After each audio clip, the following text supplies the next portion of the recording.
Everybody was good. It's me, Tree, otherwise known as Treena Ferebee. I'm just here to just kind of answer some questions and just talk about me a little bit. I've been singing since before I could talk. I was made to sing with my sisters. A lot of people in my city know about me and my sisters, so yep, singing for a very long time before I can talk. So what have I accomplished as a singer? I started singing with the Music Soul Child, and that was different for me. I kind of filled my way out with that, and with him I've sang for shows like Soul Train Music Awards, Jay Leno, 106 in Park, a lot of award shows, and I would help sing like background for the house. And so like every artist that came up there, I was like with Ricky Minor, no, not, was it Ricky Minor? Yeah, Ricky Minor. And it was like Stevie Wonder who was there. I sang with him, but he didn't know it. It's okay. Him, Shaka, Donnie McClurkin, who else? I don't know. It's just so many people I sang with while singing with Music Soul Child. It's just a lot. The list goes on, you know. I'm grateful. My first inspiration was the Clark sisters. Because I sang with my sisters, so it was like, oh my God, they're the same as we are, you know. So they were huge, and so even when I started traveling the world with Music Soul Child and everything, and seeing a lot of famous people, they didn't excite me as much as when I met like Karen Clark Sheard, and she like gave me her number.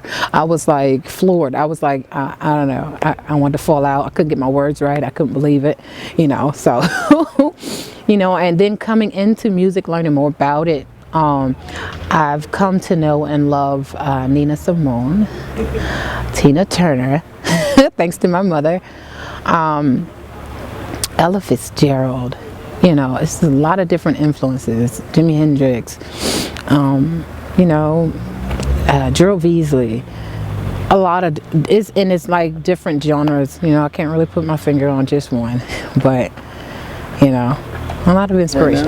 Music that's out there. I've actually have been featured on Vivian Green's last two projects. The Green Room, I'm doing Like the Universe, and on Vivid, the name of her latest project, I'm doing a song called Count Your Blessings.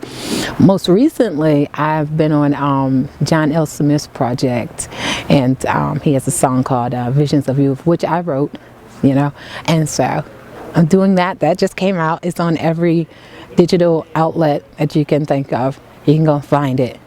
Treena Ferebee. Now, you spell my name just like a tree, okay? Just in case you wanted to know, okay? Treena, T-R-E-E-N-A. Ferebee, that's the tricky part. F-E-R-E-B-E-E. Just so you don't find Treena the rapper or Treena someone else. Treena Ferebee, okay? So that's as of lately, and I'm going to be working on my own project for a change for the first time in my life. All I've ever known was singing with my sisters. That's all I've ever done, and I've been very intimidated to do that. And when my sisters started to develop their families, the comfort zone for me was singing in the background, because that's where the harmony was, and that's where I sang with my sisters with the harmony. So I'm coming out of the shadows after 15 years. After 15 years doing something on my own. All right, so fears. Okay, the fears that I try to ignore because they're all around me are everything. I mean, even down to the fear of falling. Okay, you're an artist, and you know, people get fame in most random ways. I don't want to be the artist known for falling and, oh, she's so famous because she fell.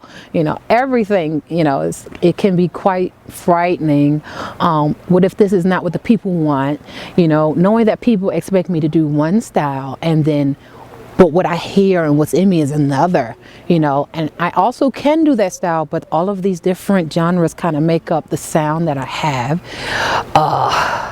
Age, sometimes when people, like, you know, you're not a teenager anymore, they think, you know, okay, it's over for you. But, you know, of course, I like to break that stereotype, but it can be a fear.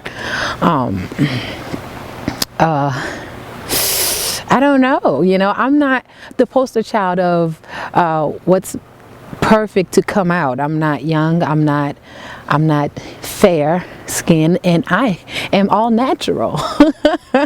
Everything from my hair to my toes is just natural, and that's not quite fitting the mold, but I'm okay with that. Not only that, when I sing, sometimes, a lot of times, I don't quite make the note. And sometimes I'm right on it, you know, but I like that those mistakes kind of give you my sound, and I'm not perfect, and that's kind of how I like it.